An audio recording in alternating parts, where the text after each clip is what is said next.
بخاری کی اس حدیث میں آتا ہے کہ عبداللہ بن عباس کا جب یہ قول بیان کرتے ہیں حضرت سعید ابن جبیر، تو ان کو بعض تبع تابعین کہتے ہیں کہ جب ہم لوگوں سے یہ بیان کرتے ہیں نا کہ اس سے مراد خیر کثیر ہے، تو لوگ کہتے ہیں کہ نہیں، الکوثر سے مراد جنت کی ایک نہر ہے الکوثر۔ تو سعید ابن جبیر کہتے ہیں کہ جنت کی وہ نہر بھی تو خیر کثیر میں داخل ہے، حضور کو جو جنت کی نعمتیں ملیں گی وہ بھی کثرت کے ساتھ ملیں گی۔ تو یہ اس کی جو تفسیر ہے نا خیر کثیر والی، یہ سب سے آپٹیمل ہے۔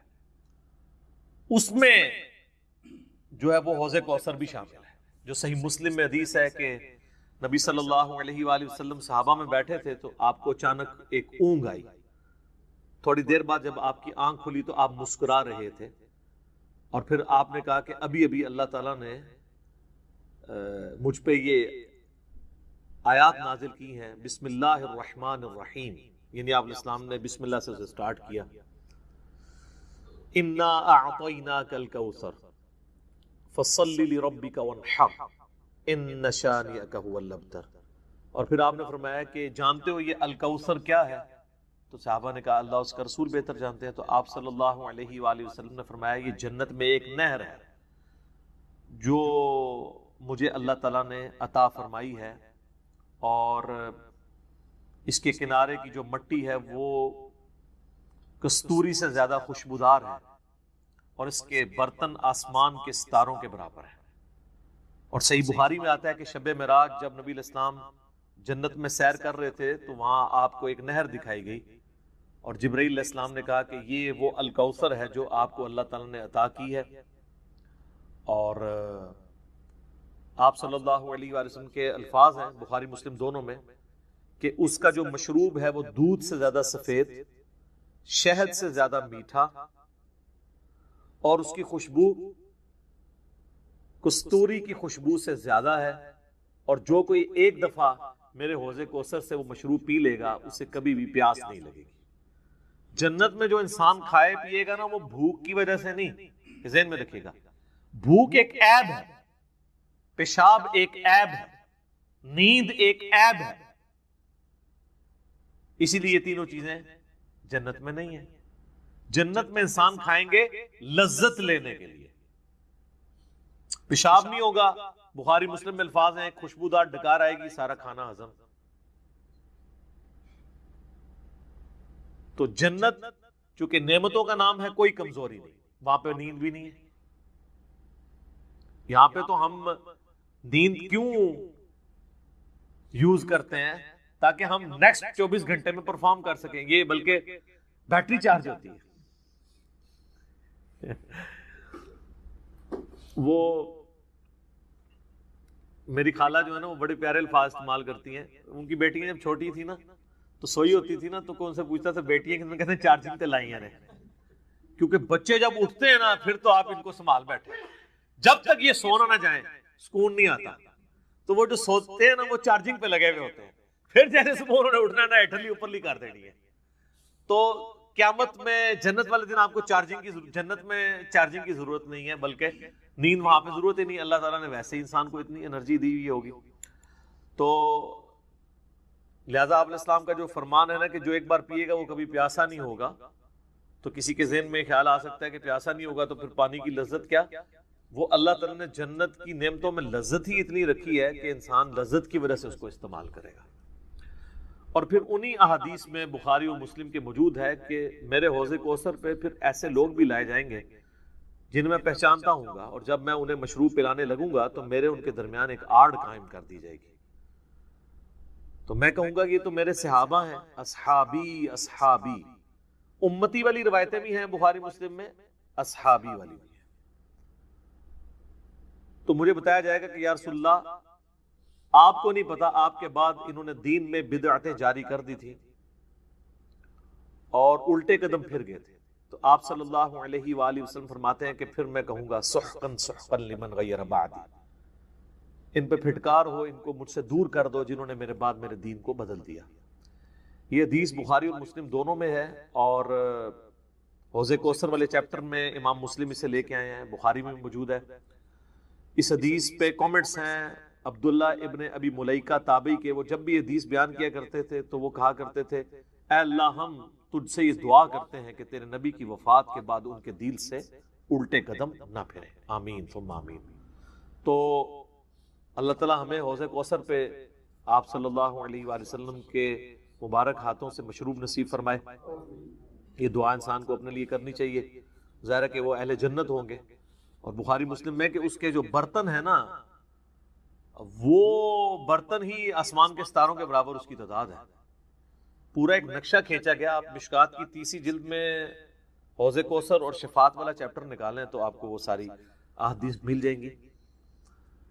ترمذی اور ابن ماجہ میں ایک وہ حدیث بھی بڑی مشہور ہے جو حضرت انس بن مالک کہتے ہیں کہ یا رسول اللہ کیا میری شفاعت کریں گے؟ تو آپ فرمایا میں کروں گا۔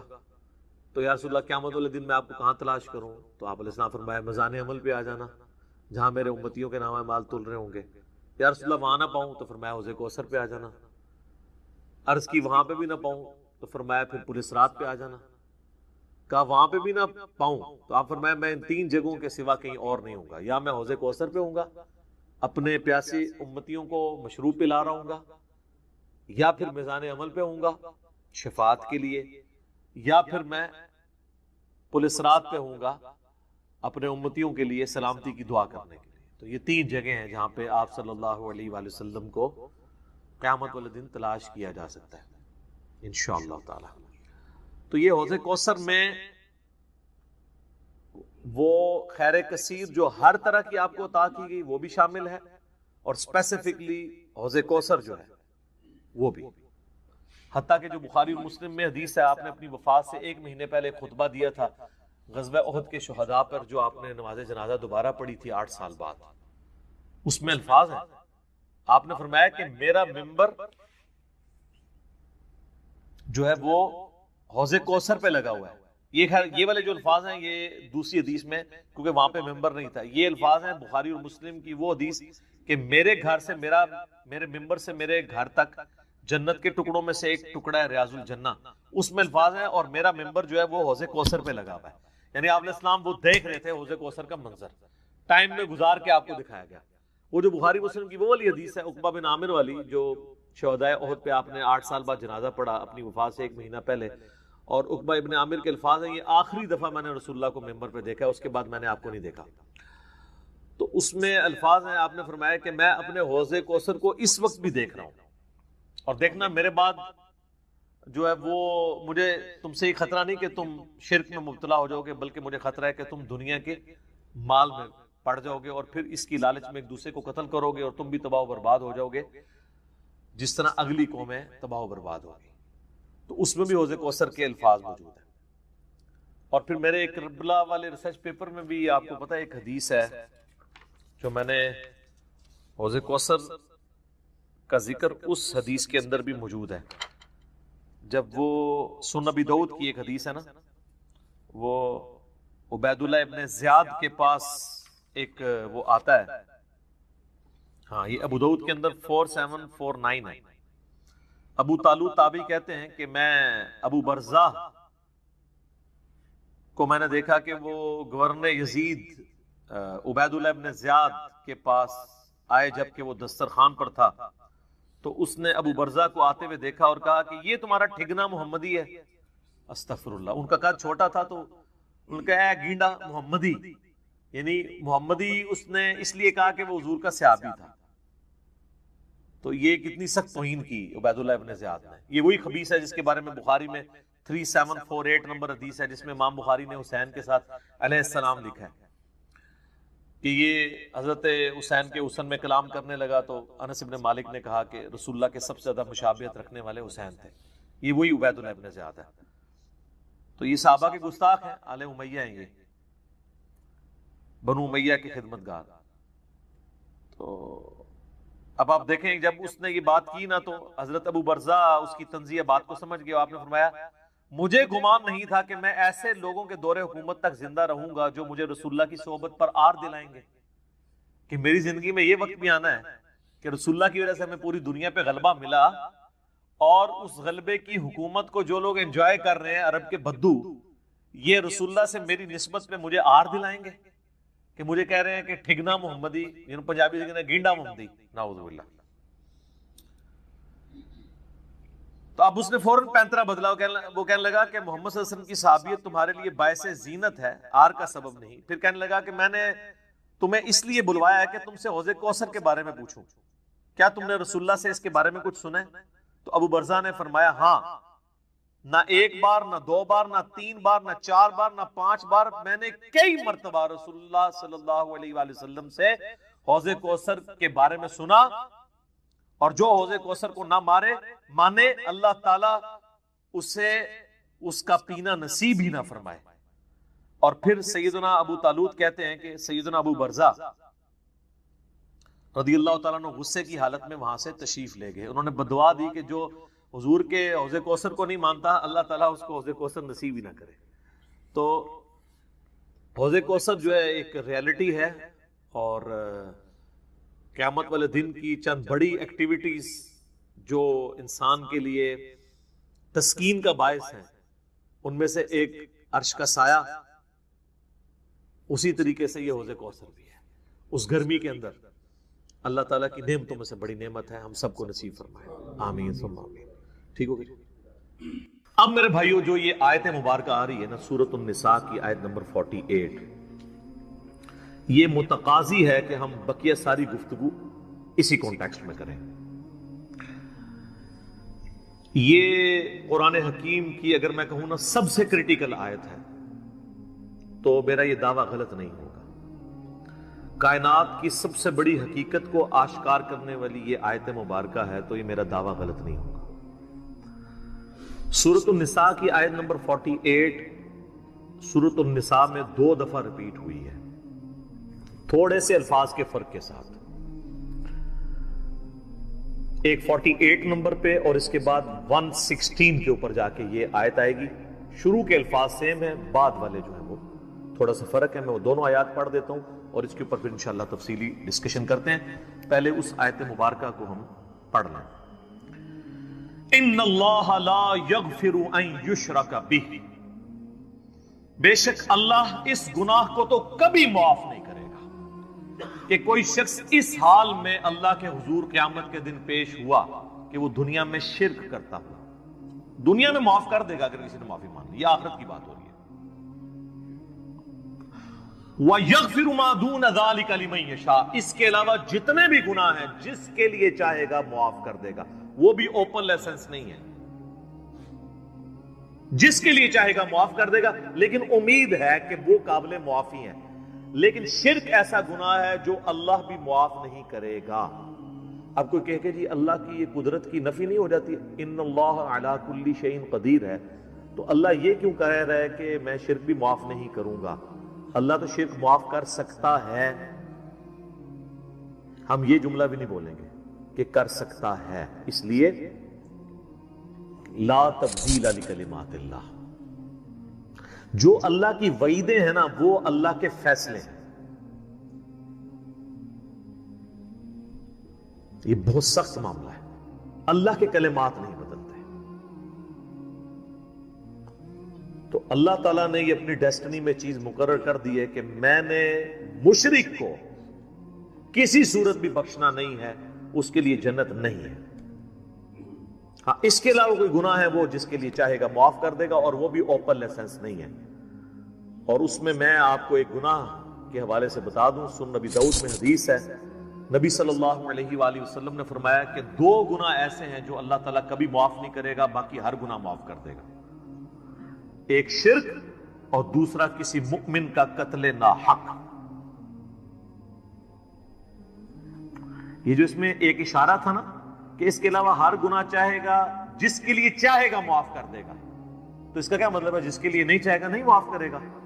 تو اس میں بھی اشارہ موجود ہے، کوئی ایسی چیز بھی ہے کہ جو اللہ تعالیٰ جس پہ گرفت کر سکتا ہے، اور وہ ہے قتل ناحق کسی مؤمن کا. تو اب مجھے بتائیں، جنہوں نے حسین ابن علی اور ان کے ساتھیوں کو ناحق قتل کیا، وہ کس امید پہ بیٹھے ہوئے ہیں؟ اور ان کو جنت کی جھوٹی خوشخبریاں سنانے والے کس امید پہ بیٹھے ہوئے ہیں؟ سوچنے والوں کے لیے یہ چیز کافی ہے. سن نبی داؤد کی حدیث. وَمَن يُشْرِكْ بِاللَّهِ، اور جس نے اللہ کے ساتھ شرک کیا، فَقَدِ افْتَرَىٰ إِثْمًا عَظِيمًا، تو اس نے بہت بڑا جھوٹ اللہ تعالیٰ کے اوپر باندھ دیا، بہت بڑا گناہ کا کام اس نے کیا جس نے شرک کیا۔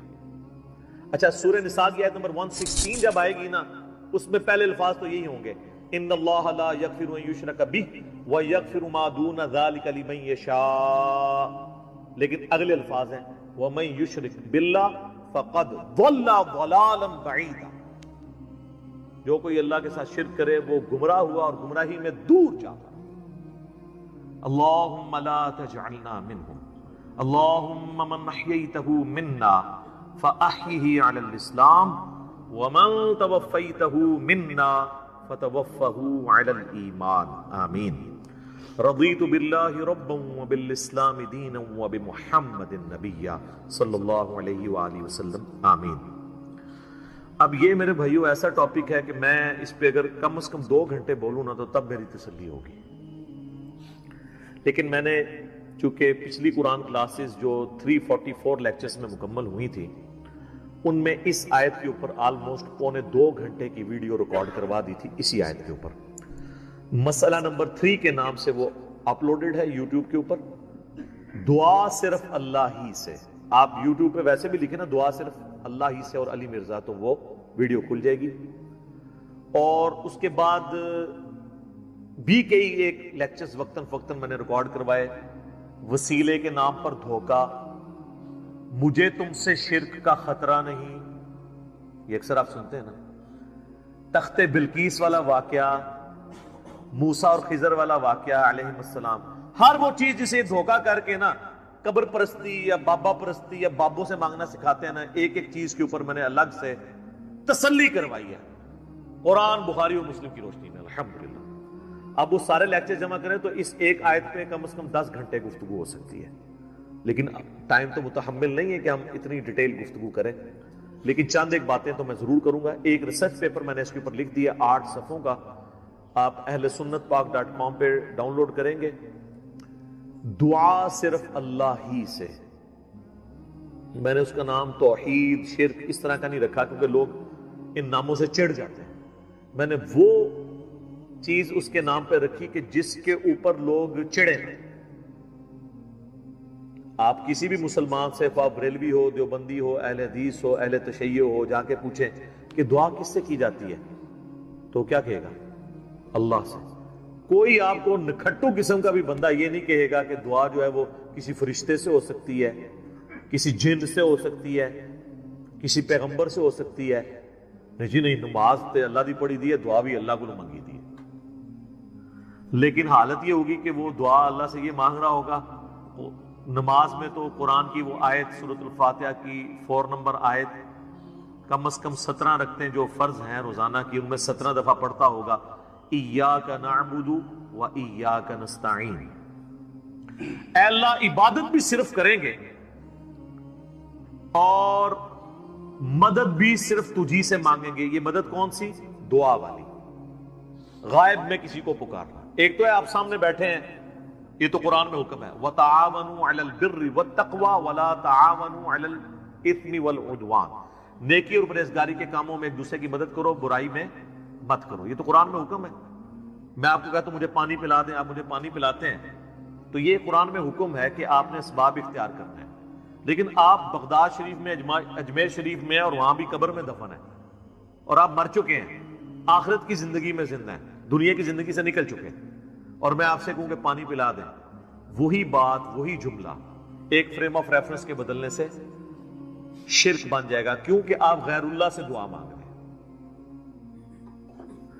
ظاہری اس باب میں تو آپ کافر سے بھی مدد مانگ سکتے ہیں۔ صحیح بخاری میں موجود ہے، نبی علیہ السلام جب فوت ہوئے تو آپ کی زرہ بھی ایک یہودی کے پاس گروی رکھی ہوئی تھی، گندم کے عوض، اناج کے عوض، تو آپ نے یہودی سے بھی مدد لی۔ بعض لوگ کہتے ہیں جی نبی علیہ السلام نے غزوہ خیبر پر مولا علی سے مدد مانگی، بھئی مولا علی سامنے موجود تھے، وہ جتنے صاحب آپ کے ساتھ تھے وہ رسول اللہ صلی اللہ علیہ وسلم کے مددگار تھے دین کے اعتبار سے، لیکن آپ نے خیبر کے موقع پر اپنے چچا کو جو آرمی چیف تھے غزوہ بدر اور احد میں، حمزہ بن عبد المطلب، جو کہ اللہ کے شیر ہیں اور سید الشہداء ہیں، المستدرک الحاکم میں حدیث موجود ہے. آپ نے یہ تو نہیں کہا المدد یا حمزہ، امیر حمزہ میری مدد کو پہنچے، کیونکہ وہ فوت ہو چکے تھے. جو سامنے موجود تھے انہیں کو بلانا تھا. تو دو چیزوں کو ہی مکس کرتے ہیں. اچھا مجھے بتائیں بارش کون برساتا ہے؟ اللہ. ڈیوٹی کس کی ہے؟ فرشتوں کی. تو ہم کیا بارش اللہ سے مانگتے ہیں یا فرشتوں سے؟ اللہ سے. فرشتوں سے مانگیں گے تو شرک ہو جائے گا. لہذا یہ پتا چلا کہ اگر ڈیوٹیاں بھی لگی ہوئی ہوں، کہنا نا بزرگوں کی ڈیوٹیاں نے، اللہ دا کہا ڈیوٹی کسی کو نہیں پوری ہوئی. جس مزار دا کہنا نا ڈیوٹی ہے، سارے چرسی پوڈری افیمی اسی مزار تک بیٹھے ہوندے نے، اپنے مزار دے ہوتے ڈیوٹی نہیں پوری ہو رہی انہوں کو. چلے ڈیوٹی لگی بھی ہو پھر بھی آپ پکار نہیں کسی کو سکتے. یہ جھگڑا نہیں ہے کہ مولا علی علیہ السلام مشکل کشا ہیں یا نہیں، شیخ عبد القادر جیلانی رحمت اللہ علیہ مشکل کشا ہیں یا نہیں. یہ تو جھگڑا ہی نہیں ہے. جھگڑا یہ ہے کہ اگر یہ ہو بھی تب بھی مرنے کے بعد، اس دنیا کی زندگی سے جانے کے بعد، آپ ان سے کمیونیکیشن نہیں کر سکتے، نہ کسی فرشتے سے، نہ کسی جن سے، نہ کسی پیغمبر سے. اور اگر آپ ظاہری اسباب کی بات کرتے ہیں تو سب سے بڑا مشکل کشا ظاہری اسباب میں اس کائنات میں انسانوں کے لیے سورج. سورج ختم ہو جائے سارے انسان مر جائیں گے، چاہے کوئی بزرگ ہے یا غیر بزرگ ہے، چاہے مسلمان ہے یا کافر ہے، سارا. سورج ختم، زمین اپنی نباتات نہیں پیدا کر سکتی فوٹو سنتھسس کے ذریعے جو کرتی ہے. جب زمین اگانا چھوڑ دے گی تو اگر آپ جانور بھی کھائیں گے تو کتنا عرصہ، جس طرح ہمارے حکمران ہمیں کہتے ہیں کہ اگر ٹماٹر مہنگے ہیں تو دہی ڈال دو، تو اگر زمین اگانا چھوڑ دے تو ہم جانور کھائیں گے تو کتنا عرصہ، مچھلیاں کھائیں گے تو کتنا عرصہ، وہ بھی ساری مر جائیں گی ہمارے کھانے سے پہلے ہی. دنیا پہ موسموں کا تبدیل ہونا، ہواؤں کا چلنا، ہر زندہ چیز کی خوراک یہ ایک سورج کے اوپر ڈیپینڈنٹ ہے. تو پھر سب سے بڑا مشکل کشا کون ہوا؟ سورج. آج تک کسی کافر نے بھی کہا المدد یا سورج میری مدد فرمائیے، ہمیں کبھی وہم بھی نہیں آتا. سورج کی برکت سے ہی گلیشیئرز کا پانی پگھل کے دریاؤں میں آتا ہے. زمین کے نیچے بھی دریا چلتے ہیں، زمین کے اوپر بھی، جس پانی سے ہم لوگ زندہ ہیں. اور وہ گلیشیئرز تک پانی پہنچنا بھی سورج کی وجہ سے ہے، کیونکہ سورج ویپوریٹ کرتا ہے سمندر کے پانی کو، وہ ہواؤں اور بادلوں کی شکل میں ہم پر بارش کی شکل میں اور پہاڑوں پہ برف کی شکل میں برستی ہے. ورنہ یہ کروڑوں ٹن پانی اگر سمندر سے شفٹ کرنا پڑے، اس کا نمک نکال کے گلیشیئر کے اوپر، پوری انسانیت قیامت تک بھی لگی رہی، یہ نہیں کر سکتی. جو کہتے ہیں نہیں خود بخود ہو رہا ہے، اور جو کام کرنے سے نہ ہو وہ خود بخود کیسے ہو سکتا ہے؟ جب تک آپ اس کے پیچھے ڈیوائن سورس نہ مان لیں. God is the only explanation of all the physical phenomena in this universe. خدا ہی وضاحت ہے اس کائنات میں ہونے والے ہر فزیکل فینامنا کے پیچھے، وہ ڈیوائن سورس ہے. ڈیوٹی لگائی دی. 15 ارب سال سے سورج چل رہا ہے، اس میں فیول کون ڈال رہا ہے؟ اسے کان سے پکڑ کے کون چلا رہا ہے؟ سورج کو خود بھی نہیں پتا کہ وہ کیا کر رہا ہوگا. لیکن سورج کو ہم کیا مشکل کشا مانتے ہیں؟ حالانکہ ساری مشکلیں ہماری وہی حل کر رہا ہے. ہم کہتے ہیں سبب ہے، پھر بھی نہیں پکارتے. اتنے بڑے سبب کو آپ پکار نہیں رہے تو بابے کدھر سے آ گئے؟ بابے تو خود آپ کے نذرانوں پہ چلتے ہیں. کھانا کھا لیں تو انہیں ٹوائلٹ کی ضرورت پڑ جاتی ہے. اور جو کوئی کہتا ہے نا میں سمندر، دریا یا زلزلہ روک سکتا ہوں، وہ اپنا پیشاب کو روک کے بتا دے. نہیں. وہ پچھلے دنوں ایک انڈیا کے وہ مولانا صاحب کی ویڈیو بھی اپلوڈ ہوئی تھی نا کہ شیخ عبد القادر جیلانی کی مجلس میں ایک وقت کے بہت بڑے ولی بیٹھے تھے، اس دوران انہیں پیشاب آ گیا اور شدت شدید تھی. تو روک لیتے نا، انہیں خود مان لیا کہ بزرگ نہیں پیشاب روک سکتے. وہ کہتے عبد القادر جیلانی نے اینڈ جناب چادر سٹی انہوں نے جا کے ڈگی تھے، پھر کسی میدان پہنچ گئے تھے، فارغ ہو کے واپس آئے. تو روک لیندے نا، اس میں الفاظ ہیں. وہ کہتے ہیں وہ بہت بڑے ولی اللہ تھے، پیشاب نہیں رکا. نہیں رک سکتا سر، نہ. انسان بہت کمزور ہے. کھانا نہ کھائے زندہ نہیں رہ سکتا، محتاج ہے. سورۃ المائدہ کی آیت نمبر 72 میں آیا عیسیٰ اور ان کی ماں روٹی کے محتاج تھے.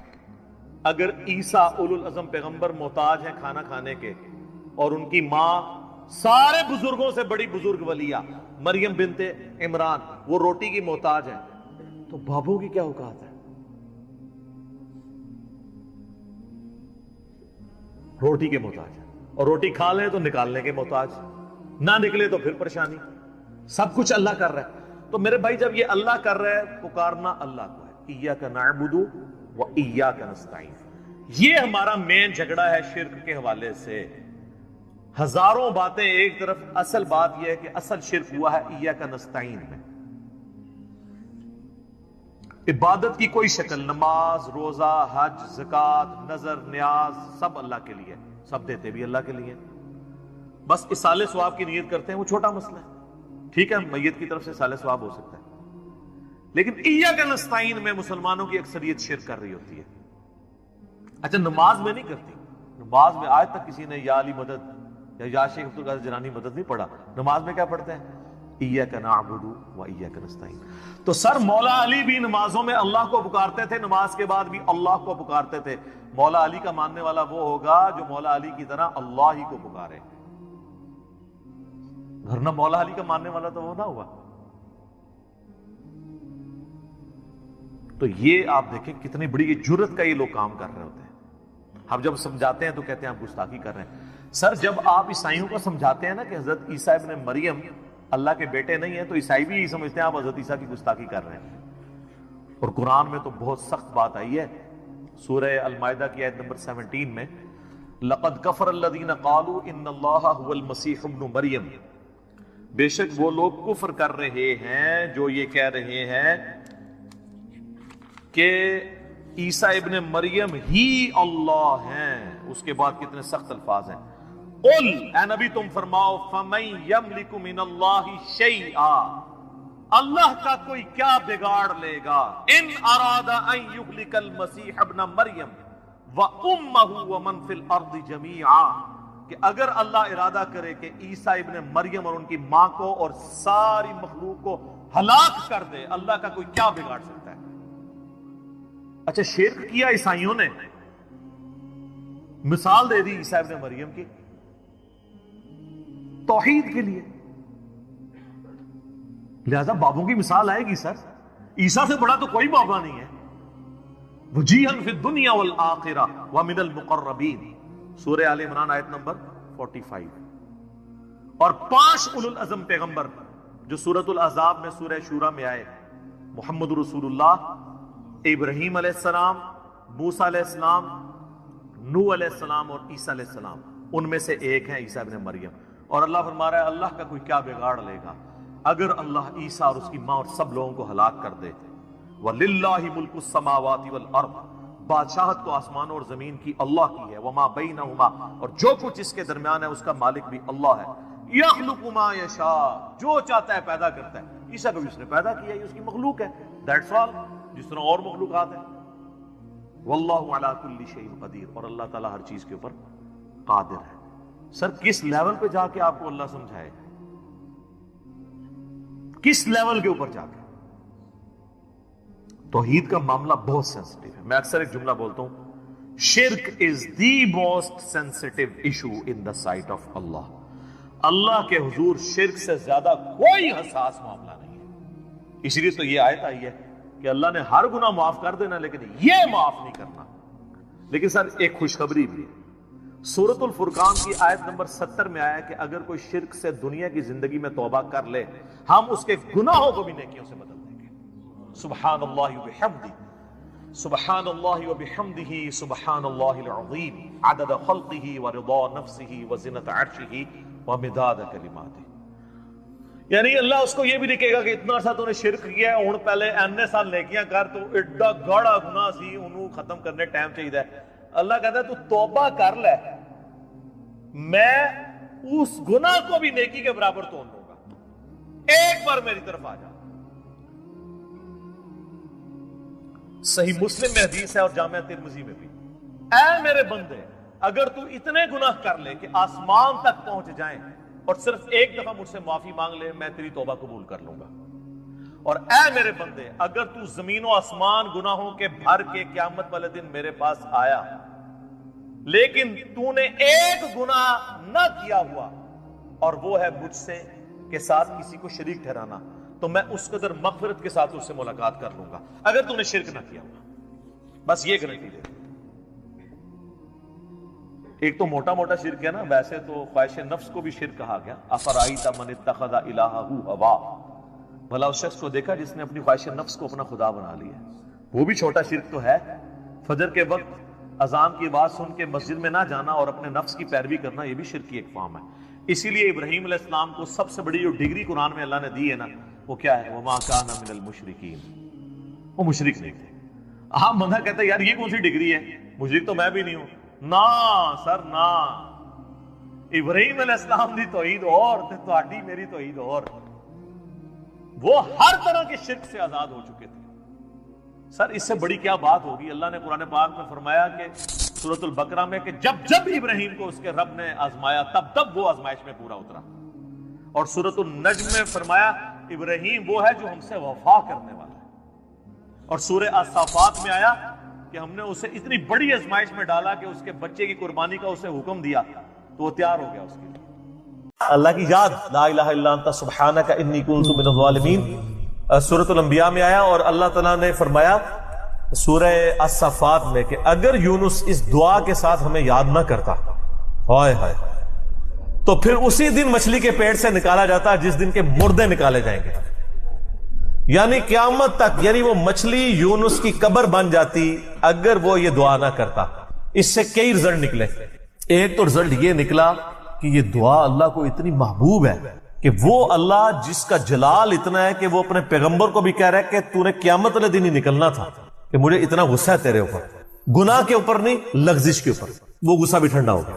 اس لیے میں کہتا ہوں سب سے بیسٹ استغفار جو آئے ہیں ان میں سے ایک لا الہ الا انت سبحانک انی کنت من الظالمین ہے، اور جامعہ ترمذی میں حدیث ہے جو شخص بھی یونس کی دعا کے ساتھ اللہ کی طرف متوجہ ہوا اللہ اسے محروم نہیں لوٹائے گا۔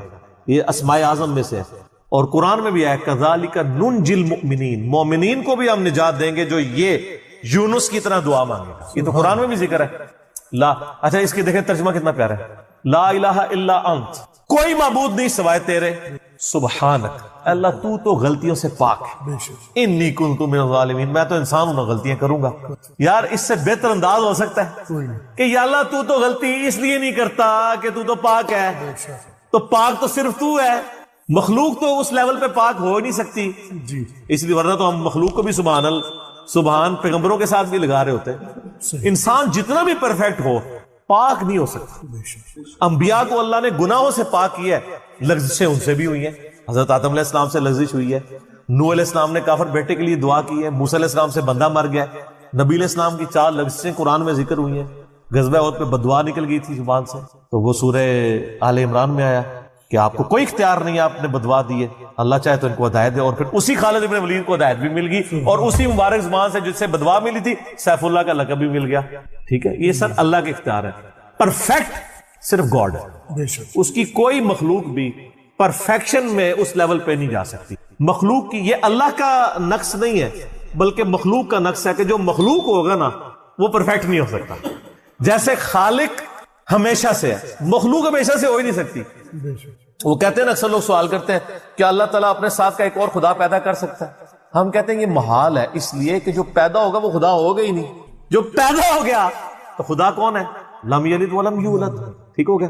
تو ذکر بھی کریں سر، اللہ کو یاد کریں، جھوم جھوم کے ہر جگہ ذکر کریں، کوئی پروٹوکول نہیں، نہ وضو نہ غسل، ذکر کے لیے کوئی پروٹوکول نہیں ہے، جب مرضی ذکر کریں، اللہ کو یاد کریں، اور اس کے لیے کپڑے پہننا ہونا بھی ضروری نہیں ہے۔ اکثر لوگ یہ سمجھتے ہیں کپڑے پہننا ضروری ہے، نہ کوئی ضروری نہیں ہے۔ بعض اوقات بندہ وضو کے لیے اندر چلا جاتا ہے غسل کے لیے یا غسل کرتے ہوئے، تو لوگ بسم اللہ نہیں پڑھتے ہیں، کپڑے پہن کے پھر بسم اللہ پڑھتے ہیں۔ سر اللہ اور بندے کا کون سا پردہ ہے؟ ٹھیک ہے، آپ کر سکتے ہیں ذکر۔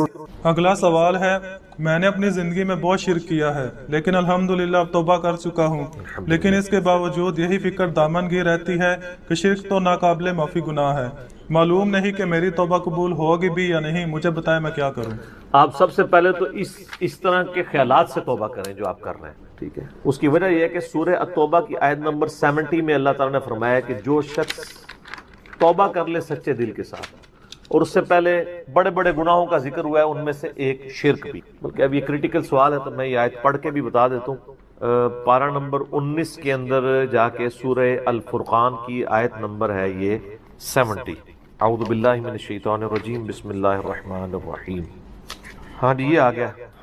والذین لا يدعون مع اللہ الہا آخر، یعنی اللہ تعالیٰ اہل ایمان کی نشانی بتا رہا ہے کہ وہ ایسے لوگ ہیں کہ وہ اللہ کے ساتھ کسی اور کو الہ کے طور پر نہیں پکارتے. ولا يقتلون النفس التي حرم اللہ الا بالحق، اور کسی جان کو ناحق قتل نہیں کرتے. ہاں بفتوی شریعت والا معاملہ علیحدہ ہے، یعنی قتل کے بدلے قتل، وہ بھی گورنمنٹ کا جوڈیشری کا کام ہے، آپ نے خود نہیں کرنا. ولا یزنون، نہ زنا کرتے ہیں. ومن یفعل ذلک یلقى اثاما، جو کوئی یہ 3 گناہ کرے گا ان قریب ان کا عذاب چکھ لے گا. کون سے 3 بڑے گناہ گنوائے گئے ہیں؟ نمبر 1 اللہ کے ساتھ شرک، نمبر 2 قتل ناحق، اور نمبر 3 زنا. حتیٰ کہ بخاری مسلم میں ایک حدیث ہے کہ نبی علیہ السلام سے جب بڑے بڑے گناہوں کے بارے میں پوچھا گیا نا تو آپ نے یہی 3 گناہ گنوائے، اور پھر آپ نے کہا قرآن پڑھ کے دیکھو. یعنی نبی علیہ السلام بھی اپنی بات کی دلیل میں قرآن پیش کرتے ہیں. ماشاء اللہ تعالی. والذین لا يدعون مع اللہ الہا آخر ولا يقتلون النفس التي حرم اللہ الا بالحق ولا يزنون ومن يفعل ذلك يلقى اثاما يضاعف له العذاب يوم القیامة ويخلد فيه مہانا. جو یہ 3 گناہ کرے گا اس کے لیے عذاب دگنا کر دیا جائے گا قیامت میں، اور وہ ذلیل و خوار کر کے آگ میں یعنی جھونکا جائے گا. الا من تاب، ہاں اگر کوئی ان گناہوں سے توبہ کر لے. کون سے؟ نمبر 1 شرک، نمبر 2 قتل ناحق، اور نمبر 3 زنا. وآمن وعمل عملا صالحا، اور ایمان لے آئے، یعنی ایمان تو پہلے بھی ہوگا نہیں، صحیح والا ایمان، اور نیک عمل کرے. فاولئک یبدل اللہ سیئاتہم حسنات، تو پھر ایسے شخص کے گناہوں کو بھی اللہ تعالیٰ نیکیوں سے بدل دے گا. صرف معافی نہیں سر، جتنے بڑے بڑے گناہ تھے اسی لیول کی بڑی بڑی نیکیاں. وکان اللہ غفور الرحیم، اور اللہ تعالیٰ تو بخشنے والا مہربان ہے.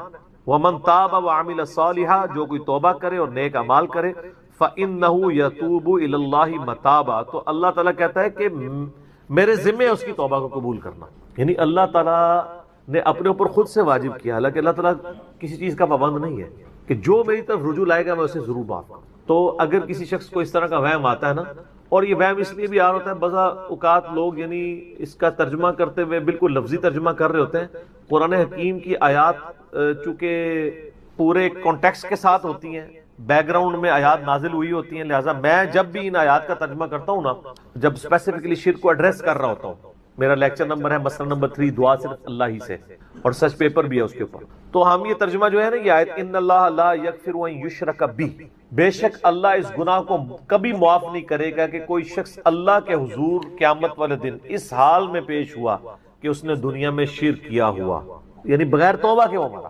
وَيَغْفِرُ مَا دُونَ ذَلِكَ لِمَن يَشَاءُ، اور شرک کے علاوہ ہر گناہ معاف کر دے گا، وہ بھی اوپن لائسنس نہیں، جس کے لیے چاہے گا. یعنی جو شخص شرک سے توبہ کیے بغیر گیا نا، اس کی تو توبہ ہے ہی نہیں قیامت. ہاں دنیا میں کر گیا وہ معاملہ علیحدہ ہے، قیامت میں اللہ سے اس حال میں ملا کہ اس نے دنیا میں شرک کیا ہوا اور توبہ نہیں کی، تو اللہ تعالیٰ اس کا گناہ معاف نہیں. وَمَن يُشْرِكْ بِاللَّهِ فَقَدْ ضَلَّ ضَلَالًا بَعِيدًا، جو کوئی شرک کرتا ہے وہ گمراہی میں دور جا پڑا. وَلِعَوْذُ بِاللَّهِ تَعَالَى. دنیا میں تو میرے بھائی جامعہ ترمذی میں حدیث ہے، نبی علیہ السلام نے فرمایا موت کے غرغرے سے پہلے اللہ تعالیٰ توبہ قبول کرے. موت کے غرغرے سے مراد ہے نزع کا عالم طاری ہونے سے پہلے. جب کسی کو موت نظر آ گئی نا اب وہ توبہ نہیں کر سکتا. تو قرآن حکیم میں ہے نا، فرعون جب ڈوبنے لگا تھا تو اس نے کیا کہا تھا، میں ہارون اور موسیٰ کے رب پر ایمان لاتا ہوں، بنی اسرائیل کے رب پہ. تو اللہ تعالیٰ نے کیا فرمایا تھا، الآن، اب لایا ایمان. حالانکہ ایمان تو لے آیا تھا، وہ غرغرہ تو وہ لے ہی رہا تھا نا، غوطہ تو کھا رہا تھا نا. تو موت کے غرغرے سے مراد ہے نزع کا عالم طاری ہونے سے پہلے. اور اس میں ایک پوائنٹ کئی دفعہ ہائی لائٹ کر چکا ہوں، یہاں پہ بھی کر دوں. اگر آپ کو کسی شخص کے بارے میں یہ پتا چل جائے نا کہ اس کو لا علاج بیماری لگ چکی اور وہ اب کچھ عرصے میں ایکسپائر ہو جائے گا، جیسے کینسر ہے، یعنی ہم نے یہ لرن کر لیا نا کہ کینسر جب 3rd سٹیج کے اوپر پہنچ جاتا ہے تو وہ انسان بچتا نہیں. جس شخص کو کینسر ہوا ہے یا سپوز اس کے گردے فیل ہو گئے یا دل بالکل ایج پہ پہنچ چکے، ایسے لوگوں کو یعنی پاکستان انڈیا میں تو لوگ چھپاتے ہیں کہ پہلے ہی نہ کہیں مر جائے وہ سن کے. کتنی حیران کن بات ہے کہ مسلمان جس کے لیے موت ایسٹ ہونی چاہیے, چلو کافر کو تو سمجھ آتا ہے, اس نے تو دنیا ہی کمائی ہے نا, مسلمان بھی مرنے سے پہلے مر جاتے ہیں موت کا سن کے. ایسا تو نہیں ہونا چاہیے اصولاً. اور یہ ٹانٹ اللہ نے قرآن پاک میں یہودیوں کو دی ہے سورہ جمعہ کے اندر, کہ کہتے ہیں نا اللہ کے بڑے چہیتے ہیں, ان کو کہو کہ تم موت کی تمنا کرو اگر تم سچے ہو. اگر تم اللہ کے چہیتے ہو تو پھر موت تو تمہارے لیے خوشخبری ہونی چاہیے, لائبلٹی نہیں ہونی چاہیے, ایسٹ ہونی چاہیے. اب یہی تان ہمیں بھی آ رہا ہے, مسلمان کی حالت نہیں ہونی چاہیے, اس کو موت کا پتہ چلے تو جناب وقت سے پہلے ہی مرنے کی کوشش کرے. تو لیکن آپ یورپ امریکہ میں اگر کسی کو بیماری ہو نا, اس کو بتا دیا جاتا ہے کہ سر پلان کر لیں 6 مہینے ہیں, اور 6 مہینے بھی ان کے پلان ہے, وہ 6 سال بھی ہو سکتے ہیں, 6 گھنٹے بھی ہو سکتے ہیں, وہ تو اللہ کی مرضی ہے, وہ ایک ایسٹیمیٹ بتاتے ہیں. یہاں پہ لوگ چھپا لیتے ہیں. اس کا نقصان یہ ہے کہ نہ وہ اپنی لائف کو یعنی کوئی وراثت کے پوائنٹ آف ویو سے مینج کر سکتا ہے, اور سب سے بڑھ کے اسے توبہ کی طرف آپ کو لانا چاہیے. میں تو کہتا ہوں جی کسی کو کینسر ہو گیا ہے, ابھی اس میں موت کا غرغرہ نہیں آیا, کوئی کینسر ہوا ہے نا, پتہ نہیں کب مرنا ہے, ٹھیک ہے نا, نزع کا عالم بھی نہیں ہے, اس کو سب سے پہلے بتائیں کہ بھئی تمہیں لا علاج بیماری ہے, تمہاری ڈیتھ کسی بھی وقت ہو سکتی ہے, اللہ کی طرف رجوع لاؤ. سر اس نے پوری زندگی بھی عیاشی کی تھی نا, وہ اپنی آخرت مینج کر سکتا, وہ تو خیر کر سکتا ہے, ہمیں بھی اپنی آخرت مینج کرنی چاہیے. روزانہ مرنے سے پہلے توبہ کرنی چاہیے. روزانہ ہم مرتے ہیں نا, صحیح بخاری میں حدیث ہے نا, نبی علیہ السلام رات کو سوتے ہوئے کیا دعا مانگتے تھے؟ اللہم باسمک اموت و احیا, میں تیرے نام پر مرتا اور جیتا ہوں, یعنی سوتا اور جاگتا ہوں. کیونکہ صحیح بخاری میں حدیث ہے موت جو ہے وہ نیند کی بہن ہے. اور جب آپ صبح اٹھتے ہیں تو وہ بھی صحیح بخاری میں دعا ہے, الحمدللہ الذی احیانا بعد ما اماتنا والیہ النشور. تمام تعریفیں اس اللہ کے لیے ہیں جس نے مجھے مرنے کے بعد زندہ کیا, یعنی موت کے بعد زندہ, اور میں نے پلٹ کے اس کی طرف جانا ہے. تو رات کو سونے سے پہلے توبہ کریں, اور سب سے بیسٹ توبہ تو وہ بخاری مسلم میں حدیث ہے, جس نے رات میں سورۃ البقرہ کی آخری 2 آیات پڑھ لی, اسے ہر چیز سے کفایت کر جائیں گی. آمن الرسول بما انزل الیہ من ربہ والمؤمنون کل آمن باللہ وملائکتہ وکتبہ ورسلہ لا نفرق بین احد من رسلہ وقالوا سمعنا واطعنا غفرانک ربنا والیک المصیر لا یکلف اللہ نفسا الا وسعها. آنورڈ. اس میں تجدید ایمان بھی ہے, اللہ پر ایمان, کتابوں پر, فرشتوں پر. اس کے بعد دعائیں ہیں, ربنا لا تؤاخذنا ان نسینا واخطانا, اس کے اندر توبہ شامل ہے. سب سے بیسٹ تجدید ایمان جو ہے سورہ بقرہ کی آخری 2 آیات ہیں, اور یہ ہمارے وظیفے میں ہم نے بلو کارڈ کے اوپر بھی لکھا ہے کہ نبی علیہ السلام نے فرمایا, اور یہ حدیث بخاری مسلم دونوں میں, جو شخص رات کو سونے سے پہلے سورۃ البقرہ کی آخری 2 آیات پڑھ لے, اس میں جو کچھ اللہ سے مانگا ہے وہ اس کو دے دیا جائے گا. یہ بھی الفاظ ہے. تو اس میں کیا کچھ مانگا ہوا ہے؟ تو تجدید ایمان. پھر صحیح بخاری میں حدیث ہے کہ نبی علیہ السلام فرمایا جو صبح یقین کے ساتھ ایک دفعہ پڑھ لے سید الاستغفار, اور شام سے پہلے اگر مر گیا سیدھا جنت میں جائے گا. اور اگر شام کو پڑھ لیا پورے یقین کے ساتھ, یقین سے مراد ہے کہ باقی توبہ کا اس کا ارادہ ہوا, صبح سے پہلے مر گیا سیدھا جنت. اللہم انت ربی لا الہ الا انت خلقتنی وانا عبدک وانا علی عہدک ووعدک ما استطعت اعوذ بک من شر ما صنعت ابوء لک بنعمتک علی وابوء بذنبی فاغفر لی فانہ لا یغفر الذنوب الا انت. یہ سید الاستغفار ہے. تو یہ وہ ہے توبہ جو روزانہ کرنی چاہیے, نزع سے پہلے, یعنی صبح بھی پڑھے شام کو پڑھے. بلکہ مسند البزار میں صحیح سند کے ساتھ ہے کہ نبی صلی اللہ علیہ وآلہ وسلم ہر فرض نماز کے بعد بھی سید الاستغفار پڑھتے ہیں. ہر فرض نماز کے بعد ایک تو ہم پڑھتے ہیں نا اللہ اکبر استغفر اللہ استغفر اللہ استغفر اللہ اللہم انت السلام منک السلام تبارک یا ذا الجلال والاکرام. اس کے بعد آپ سید الاستغفار آیت الکرسی بھی پڑھیں. آیت الکرسی کے بارے میں بھی آیا ہے سنن نسائی الکبریٰ کے اندر صحیح سند کے ساتھ, ہم نے گرین کارڈ میں ڈالا ہے کہ جو شخص آیت الکرسی فرض نماز کے فوراً بعد پڑھے گا مرتے ہی جنت میں جائے گا. لیکن نماز پڑھے گا, خالی آیت الکرسی نہیں, نماز کے فوراً بعد, تو نماز بھی اس کو پڑھنی چاہیے. تو اس طرح یعنی تجدید ایمان والا یہ معاملہ بھی کرنا چاہیے, اور یہ وہمی نہیں بننا چاہیے کہ اللہ تعالیٰ معاف نہیں کرے گا. صحیح بخاری اور مسلم دونوں میں حدیث ہے کہ میں اپنے بندے کے گمان کے قریب ہوں, جو بندہ میرے لیے گمان کرتا ہے میں ویسا ہوں اس کے. جو شخص یہ کہتا ہے اللہ مجھے معاف نہیں کرے گا تو اس کو واقعی اللہ معاف نہیں, اور جو کہے گا کہ اللہ تعالیٰ مجھے معاف کر دے گا اسے اللہ معاف کر. تو انشاءاللہ تعالیٰ یہ کبھی ایسا نہیں کرنا چاہیے اللہ تعالیٰ سے نا امیدی والا معاملہ. آپ اپنے رب کے وعدوں پر, نبی صلی اللہ علیہ وسلم کے وعدوں پر یقین رکھیں کہ جس شخص نے سچے دل سے توبہ کی ہے اس کی نہ صرف توبہ قبول ہوگی سورۃ الفرقان آیت نمبر 70 کے تحت, بلکہ اس کے گناہوں کو بھی نیکیوں سے بدل دیا جائے گا. تو اللہ تعالیٰ رجوع لانے والوں کو پسند فرماتا ہے, بار بار رجوع لاتے رہنا چاہیے. اللہ تعالیٰ سے اپنے آپ کو آزاد نہیں کرنا چاہیے. نیکی کی ہو یا نہ کی ہو، گناہ کیا ہو یا نہیں کیا، یہ علیحدہ سے بات ہے. نبی علیہ السلام سے بڑھ کر کون نیک ہو سکتا ہے؟ صحیح بخاری میں حدیث ہے کہ میں بھی روزانہ 70 سے زیادہ دفعہ اپنے رب کی طرف استغفار لے کے آتا ہوں. استغفر اللہ و اتوب الیہ، نبی علیہ السلام. اور یہ 70 کا عدد آپ نے کثرت کے لیے بولا ہے. عربی میں 70 کا مطلب 70 ڈیجٹ نہیں ہوتا. 70 کا مطلب 1000 دفعہ بھی ہو سکتا ہے، 10,000 دفعہ بھی ہو سکتا ہے، 100 دفعہ بھی ہو سکتا ہے. کثرت کے لیے بولا جاتا ہے. تو استغفار تو بندے کی ضرورت ہے، یہ اللہ سے ایک نیکی ہے. اور ہر چیز کے ساتھ استغفار اٹیچ ہے. آپ دیکھیں کہ محفل سے اٹھنے کی جو دعا ہے اس میں استغفار ہے. سبحانک اللہم وبحمدک اشہد ان لا الہ الا انت استغفرک واتوب الیک، سنن نسائی میں حدیث ہے. پھر سنن نسائی الکبریٰ میں حدیث ہے کہ نبی علیہ السلام وضو کے بعد بھی یہ دعا پڑھتے تھے، سبحانک اللہم وبحمدک اشہد ان لا الہ الا انت استغفرک واتوب الیک. اور فرمایا یہ پڑھ لو تو یہ اللہ تعالیٰ قیامت کے دن تک کے لیے اس کو سنبھال کے رکھ دے گا، تمہیں اس کے عوض نیکیاں ملیں گی. ٹھیک ہے نا؟ تو رجوع اللہ، استغفار، ہر وقت اللہ کی طرف رجوع لاتے رہنا. اور سب سے بیسٹ یہ ہے کہ نماز کے تشہد کی آخری جو دعائیں والا پورشن ہے نا، اس میں استغفار مانگیں. کیونکہ صحیح بخاری میں حدیث ہے جب درود شریف تشہد میں پڑھ چکو اس کے بعد جو چاہو اپنے رب سے مانگو. سجدوں میں بھی مانگیں. صحیح مسلم میں حدیث ہے سجدے میں انسان اپنے رب کے سب سے زیادہ قریب ہوتا ہے. تم خوب رب سے دعائیں مانگا کرو. اور نبی علیہ السلام نے دعا بھی سکھا دی. بخاری اور مسلم دونوں میں ہے کہ نبی علیہ السلام رکوع اور سجدے میں پڑھتے تھے سبحانک اللہم وبحمدک اللہم اغفر لی. یہ ہمارے وہ اذکار میں لکھا نا، سبحانک اللہم وبحمدک اللہم اغفر لی. تو اس میں دعا ہی ہے. پھر 2 سجدوں کے درمیان میں رب اغفر لی رب اغفر لی ہے. سر استغفار تو ہر جگہ ہی چل رہا ہوتا ہے. تو اللہ کی طرف رجوع لائے اور اللہ سے امید رکھیں. دنیا میں کسی نے توبہ کر لی تو موجہ ہی موجہ. یہ آخرت کے لیے معاملہ ہے. تو شرک، یار آپ نے کیا شرک کیا ہوگا جو صحابہ کرام نے قبول ایمان سے پہلے کیا؟ سر صحیح مسلم میں حدیث ہے 321 نمبر، میں نے کربلا والے ریسرچ پیپر میں ڈالی، بڑی لمبی حدیث ہے. عمر بن عاص رضی اللہ تعالیٰ عنہ کہتے ہیں کہ جب مجھے یہ اندازہ ہوا کہ اب نبی علیہ السلام یعنی غلبہ پائیں گے، یعنی اللہ نے ان کا سینہ اسلام کے لیے کھول دیا. اسلام قبول کرنے کے لیے نبی صلی اللہ علیہ وآلہ وسلم کی خدمت میں حاضر ہوئے تو خود ہی بتاتے ہیں. اور انہوں نے اپنے نزع کے عالم میں موت کے وقت میں اپنے بیٹے کو، بڑی لمبی بڑی رکت انگیز حدیث ہے، میرا یوٹیوب پہ کلپ بھی ہے، عمر بن عاص کی موت کے وقت اشک بار آنکھوں سے سننے والی. تو خیر اس میں یہ بھی الفاظ ہیں، کہتے جب میں نبی صلی اللہ علیہ وسلم کے پاس ایمان لانے کے لیے گیا نا تو نبی علیہ السلام نے اپنا دایاں ہاتھ آگے بڑھایا بیعت کرنے. تو کہتے ہیں میں نے دایاں ہاتھ بڑھایا لیکن حضور کے ہاتھوں میں ہاتھ دینے سے پہلے کھیں. میں نے کہا یا رسول اللہ پہلے مجھے گارنٹی دیں کہ میں نے جو کچھ اسلام کے خلاف سازشیں کی ہیں پچھلے 19 سال میں، اسلام کے آنے کے بعد 19 سال تک اسلام کے خلاف یہ اور خالد ابن ولید دونوں کٹھے مسلمان ہوئے تھے ایک ہی دن ایک ہی وقت میں 19 سال.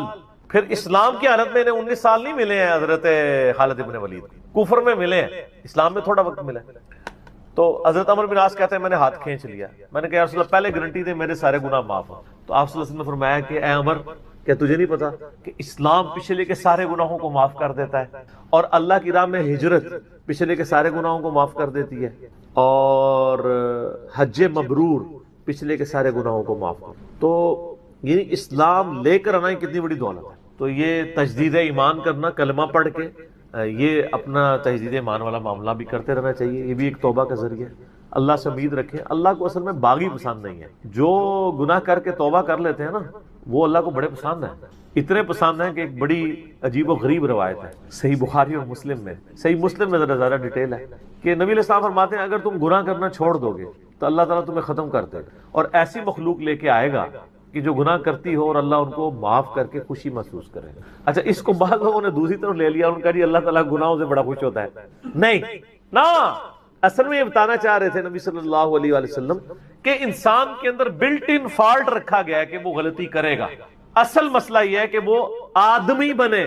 آدم نے اپنی غلطی کو جسٹیفائی کیا نہیں. جب غلطی کی تو کیا کہا ربنا ظلمنا انفسنا وان لم تغفر لنا وترحمنا لنکونن من الخاسرین. معاف کر دیا اللہ نے. شیطان نے اپنی غلطی کی جسٹیفیکیشن دینا شروع کر دی. میں ایسے بہتر ہوں، تو نے اس کو مٹی سے بنایا، مجھے آگ سے بنایا ہے، میں اس کو کیسے سجدہ کروں. جو اپنی غلطی کی جسٹیفیکیشن دے وہ شیطان ہوتا ہے، اور جو اپنی غلطی کی جسٹیفیکیشن دیے بغیر سیدھی معافی مانگ لے وہ آدمی ہوتا ہے. ہم کہتے ہیں نا آدمی، آدم کے ساتھ اس کی مضبوط ہو جاتا ہے. تو رجوع اللہ. تو وہ نبی علیہ السلام یہ بتانا چاہ رہے تھے کہ ایسی مخلوق جو گناہ نہ کرے وہ تو آلریڈی اللہ کے پاس موجود ہے. فرشتے، اللہ نے انسان اور جن کو ایسی مخلوق بنایا ہے جو اپنی ول سے اپنے رب کو چوائس کرے، فَأَلْهَمَهَا فُجُورَهَا وَتَقْوَاهَا، ان میں یعنی برائی کا مادہ بھی رکھ دیا، اچھائی کا بھی، وہ خود اپنی عقل ایز اے انسٹرومنٹ یوز کر کے یہ اللہ تعالیٰ کو خود سے وہ چوز کرے۔ ایسی مخلوق اللہ کو چاہیے تھی۔ سر یہی وہ چیز ہے جیسے انسان فرشتوں سے افضل ہو جاتا ہے، اور میں اکثر کہا کرتا ہوں کہ یہ وہ دولت ہے جو جبرائیل کے پاس بھی نہیں ہے۔ سر جبرائیل مجھ سے اگر میرا ایمان ایکسچینج کرنا چاہے نا، میں نہیں کرتا۔ جبرائیل نے خدا کو مانا ہے خدا کی مرضی سے، اور میں نے خدا کو مانا ہے اپنی مرضی سے، اس کا کوئی ایکویلنٹ نہیں۔ اسی لیے انسان اشرف المخلوق ہے، اسی لیے انسان کو اللہ نے اتنا درجہ ہے فرشتے سے بہتر انسان بننا، مگر اس میں لگتی ہے محنت زیادہ۔ انسان بنے، آدمی بنے، یہ نہ ہو کہ اولئک کالانعام بل ہم اضل، جو سورۃ الاعراف میں ہے کہ وَلَقَدْ ذَرَأْنَا لِجَهَنَّمَ كَثِيرًا مِنَ الْجِنِّ وَالْإِنسِ، جنوں اور انسانوں کی اکثریت دوزخ کے لیے ہی پیدا ہوئے ہیں۔ یہ اللہ نے ایکسپرٹ اوپینین دیا، یہ نہیں ہے کہ میں نے دوزخ کے لیے ان کو بنایا۔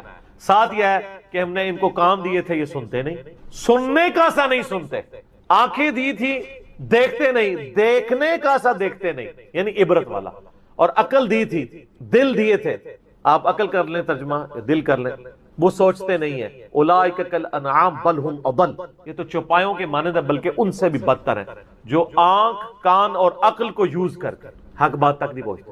ولا تقف ما لیس لک بہ علم، 10 کمانڈمنٹس میں سے 9 کمانڈ کیا ہے؟ سورہ بنی اسرائیل آیت نمبر 36۔ اے انسان، کسی چیز کی پیروی اس وقت تک مت کرنا جب تک تجھے اس کے بارے میں ڈیفینیٹ علم حاصل نہ ہو جائے۔ ان السمع والبصر والفؤاد کل اولئک کان عنہ مسئولا، بے شک کان، آنکھیں اور عقل ان کے بارے میں پوچھا جائے گا، تم نے ان کو یوز کر کے حق بات تک پہنچنے کی کوشش کیوں نہیں کی ہے؟ اچھا ہم کوشش ماشاءاللہ کر رہے ہیں، لیکن دنیا میں حق بات تک پہنچنے۔ میں آپ سے ایک چھوٹا سا سوال کرتا ہوں، آپ موٹر بائک پہ جا رہے ہو، دن کے وقت آپ نے ہیڈ لائٹ کھولی ہوئی ہو، سامنے سے آپ کو کوئی یوں اشارہ کرے تو آپ اسے گالی سمجھیں گے؟ فوراً ہیڈ لائٹ آف کریں گے۔ لیکن معذرت کے ساتھ آپ کوئی دینی غلطی کر رہے ہو اور آپ کو کوئی ہائی لائٹ کرے تو آپ اس دینی غلطی کے ہائی لائٹ ہونے کو اسی اشاری کی طرح سمجھیں گے یا آگے سے اس کو پڑھ دیں گے؟ جہاں تو یہی ہوتا ہے، پڑھ دیتے ہیں۔ اسی لیے اکثر لوگ بتانا ہی چھوڑ گئے ہیں، وہ کہتے ہیں یار کہ دسیو کتنے بوڑھے ہو چکے ہیں، وضو کرنے کا طریقہ نہیں، یہاں تک صرف بازو اوپر کیا ہوتا ہے، ان کو پتہ نہیں کہ کون سمیت دھونا ہے۔ سال لوگ دیکھ رہے ہوتے ہیں، کہتے ہیں یار چھوڑ۔ حالانکہ وہی بندہ اس وقت گڑھے میں گرنے لگے نا تو کتنے لوگ اس کو پکڑانے کے لیے آ جائیں گے، کیونکہ وہ فزیکلی نظر آ رہا ہوگا نا۔ آخرت کا گڑھا نظر نہیں آ رہا نا، انسان کہتا ہے خیر ہے۔ یہی ہمدردی ہماری آخرت کے پوائنٹ آف ویو سے بھی ہونی، اور یہی حوصلہ ہمیں سننے کے اعتبار سے بھی ہونا چاہیے۔ میں اکثر کہتا ہوں کہ دنیا میں اگر آپ کو گالی دے کے بھی آپ کے دنیا کے نفع کی کوئی بات کرے نا، فلانا ٹنگیا تو اتنے بیٹھے ہیں، ادھر تو اناؤنسمنٹ ہوئی ہے کہ جناب جو اپنا شناختی کارڈ لے کے آ جائے تو اس کو راشن فری مل رہا ہے، تو آپ کو اس دوست کی گالی یاد آئے گی کہ یار بڑی مہربانی، بعد میں بھی آ کے بھی شکریہ ادا کریں گے۔ لیکن وہی دوست آپ کو پیار محبت سے بات سمجھائے کہ یار یہ تم غلط کر رہے ہو، آپ اس کو کتے کی طرح پڑ جاتے ہیں، اور کوئی نہیں تو کہتے ہیں اس کو تمیز ہی نہیں بات کرنے کی۔ دنیاوی طور پہ وہ گالی نکال کے بھی دنیاوی فائدے کی بات کرے تو آپ تمیز کو نہیں دیکھتے، اور آپ کے آخرت کے فائدے کی بات وہ لجاجت سے بھی کرے تو آپ کہتے ہیں تمیز سے نہیں بات کر رہا۔ اصل میں آپ نے خود کبوتر کی طرح آنکھیں بند کی ہوئی ہیں، بلی کو غائب کرنا چاہتے ہیں لیکن بلی غائب نہیں ہوگی، تھوڑی دیر بعد آپ کی گردن مروڑ لے، بولے اعوذ باللہ تعالیٰ۔ یعنی یہ ایک انسان کے اوپر ایک موت کی تلوار تو لٹک رہی ہے، ٹھیک ہو گیا؟ تو ان کو کہ بے فکر رہیں، توبہ قبول ہے انشاءاللہ تعالیٰ۔ اگلا سوال، کیا فرض نماز کے بعد 3 بار استغفر اللہ کے بعد ایک دفعہ سید الاستغفار بھی پڑھ سکتے ہیں؟ یہ بدعت تو شمار نہیں ہوگا؟ نہیں، کوئی بدعت نہیں ہوگا۔ صحیح مسلم میں حدیث ہے کہ نبی علیہ السلام فرض نماز کے بعد 3 دفعہ استغفر اللہ پڑھتے تھے اور پھر ایک دفعہ پڑھتے تھے اللہم انت السلام و منک السلام تبارکت یا ذا الجلال والاکرام۔ اور بخاری اور مسلم دونوں میں ہے کہ فرض نماز کا مکمل ہونا نبی علیہ السلام کی ہم تکبیر کی آواز سے پہچانتے تھے، یعنی بلند آواز سے آپ اللہ اکبر کہتے تھے۔ پہلے ایک دفعہ اللہ اکبر بلند آواز سے کہنا ہے، پھر 3 دفعہ آہستہ آواز میں استغفر اللہ۔ یہ ہمارے اہل حدیث بھائی جو ہیں اس سنت پہ عمل کر رہے ہیں، لیکن وہ استغفر اللہ بھی اونچا بولتے ہیں۔ استغفر اللہ اونچا بولنا خلاف سنت ہے، صرف اللہ اکبر بلند آواز سے۔ دیکھیں جی، محرم کا جو مہینہ ہے یہ ہجری کیلنڈر کا پہلا مہینہ ہے، اس پہ امت کا اجماع ہے کہ سیدنا عمر فاروق رضی اللہ تعالیٰ عنہ علیہ السلام کے دور خلافت کے اندر سیدنا علی ابن ابی طالب کے مشورے سے ہجرت کو بینچ مارک مقرر کیا گیا، کیونکہ ہجرت کے بعد ہی نبی علیہ السلام کو غلبہ نصیب ہوا۔ ہجرت مدینہ سے پہلے صرف 125 بندے مسلمان تھے 13 سالہ مکی دور میں، اور ہجرت مدینہ کے بعد کے اگلے 13 سال کے اندر رومن اور پرشین امپائرز بھی گر چکی ہوئی تھی آلموسٹ، الحمدللہ۔ تو یہ بینچ مارک تھا، 125 بندے مسلمان ہیں ہجرت مدینہ کے وقت. 2 ہجری میں غزوہ بدر ہوتی ہے, 3 ہجری میں غزوہ احد ہوتی ہے, 5 ہجری میں غزوہ خندق, 6 ہجری کے اندر صلح حدیبیہ, 7 ہجری میں غزوہ خیبر, 8 ہجری میں فتح مکہ اور 8 ہجری میں ہی غزوہ حنین مشرکین عرب کے خلاف آخری جنگ ہوتی ہے. 9 ہجری کے اندر غزوہ تبوک رومن امپائر سے ٹکرانے کے لیے نبی علیہ السلام خود تشریف لے گئے 30,000 جانثار صحابہ کے ساتھ رضی اللہ عنہم اجمعین. لیکن رومن امپائر کا جو ہیڈ تھا کیسر روم, وہ دہشت کھا کے بھاگ گیا. نبی علیہ السلام آلموسٹ وہاں پہ 40 دن تک رہے. تمام قبائل سے آپ نے معاہدے کیے کہ یا نیوٹرل رہو گے یا ہمارا ساتھ دو گے. اگر کیسر روم اس وقت جنگ کے لیے تیار ہو جاتا تو جنگ یرموک وہیں پہ ہو جاتی. اور پھر نبی علیہ السلام کی 11 ہجری میں وفات ہوگی. یہ میں نے ایک ہسٹری کے طور پہ بتایا. سیدنا علی کا مشورہ تھا کہ ہجرت کو ہم بینچ مارک مقرر کر کے پیرلل میں جو ہمارا لیونر کیلنڈر ہے چاند کے اعتبار سے وہ ہجری کیلنڈر سٹارٹ کیا جائے. ویسے لیونر کیلنڈر تو اسلام سے پہلے کا ہے, سولر بھی اور لیونر بھی, لیکن پھر یہ اسلام کے ساتھ ہی منسوب ہو گیا. عیسوی بھی مسلمانوں کے ہی ہیں اور ہجری بھی مسلمانوں کے ہی ہیں. سیدنا عثمان رضی اللہ تعالیٰ عنہ کا مشورہ تھا کہ محرم کو بینچ مارک کیا جائے پہلے مہینے کے اعتبار سے. نبی علیہ السلام کے مبارک دور میں, سیدنا ابوبکر کے دور میں یہ ڈیسائیڈ نہیں تھا کہ کس مہینے سے اسلامی کیلنڈر سٹارٹ ہو.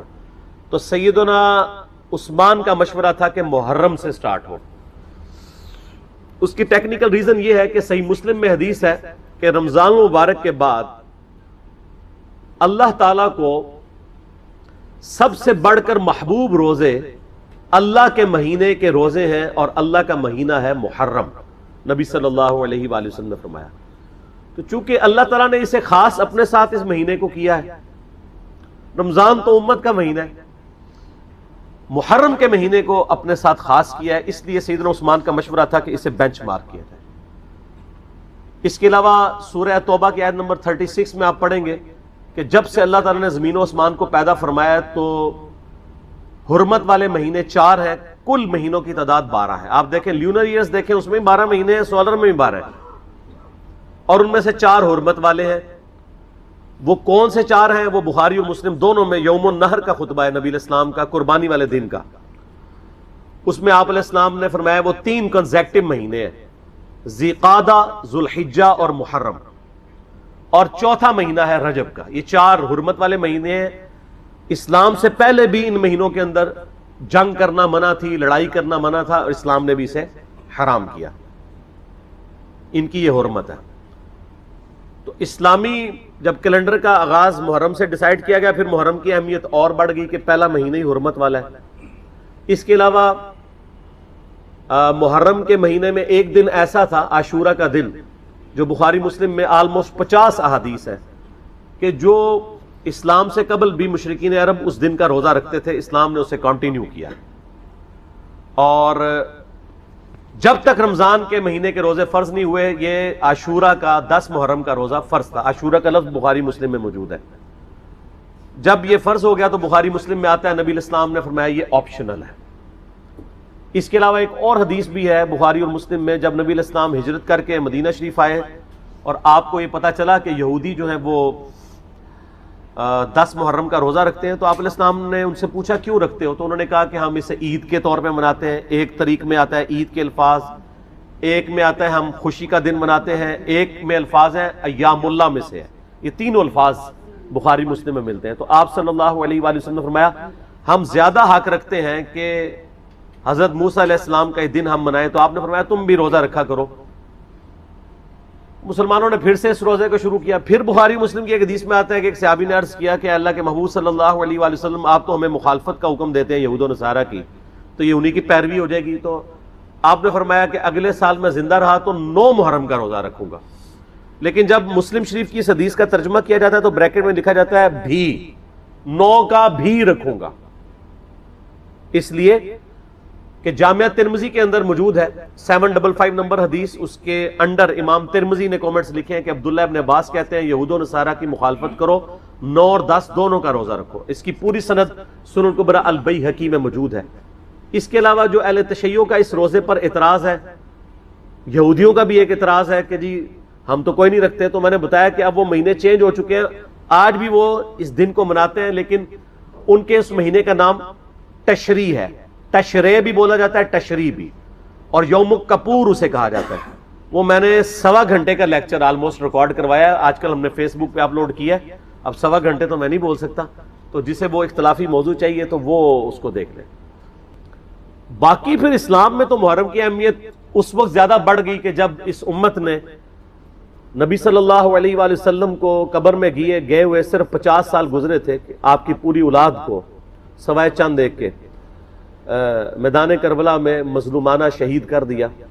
سیدنا حسین ابن علی رضی اللہ تعالیٰ عنہ کی شہادت نے اس مہینے کو اور عاشورہ کے دن کو ہمیشہ کے لیے امر کر دیا. ویسے اگر آپ بخاری مسلم میں تو آتا نا اس دن فرعون ڈبویا گیا تھا, ایام اللہ میں سے ہے. اس کے علاوہ اگر آپ تاریخ کی کتابیں پڑھیں گے تو آپ کو پتا چلے گا کہ اللہ تعالیٰ کے فیصلے کے بڑے بڑے دن جو ہیں وہ 10 محرم کو ہی آئے ہیں. 10 محرم کے دن ہی یونس علیہ السلام کو مچھلی کے پیٹ سے نجات ملی تھی. اب اس پہ حدیثیں سپورٹیو نہیں ہیں, لیکن تاریخ میں یہ روایتیں ملتی ہیں. 10 محرم کے دن ہی اللہ تعالیٰ نے سیدنا آدم علیہ السلام اور سیدہ حوا کی ملاقات کروا دی تھی. اس کے علاوہ کئی اور واقعات آپ کو ملتے ہیں, اس ڈیٹیل میں جانے کے لیے ضرورت نہیں ہے. اس قسم کی آپ نے اگر میٹھی میٹھی باتیں سننی ہو تو طارق جمیل حافظہ اللہ تعالیٰ کے آج کل کافی کلپ چڑھے ہیں, وہ آپ دیکھ لیں. ہم نے تو یہاں پہ تحقیقی باتیں کرنی ہوتی ہیں, تو اس لیے میں ان چیزوں میں ٹائم لگا کے اپنی بات کا رخ اور طرف نہیں لے کے جانا چاہتا.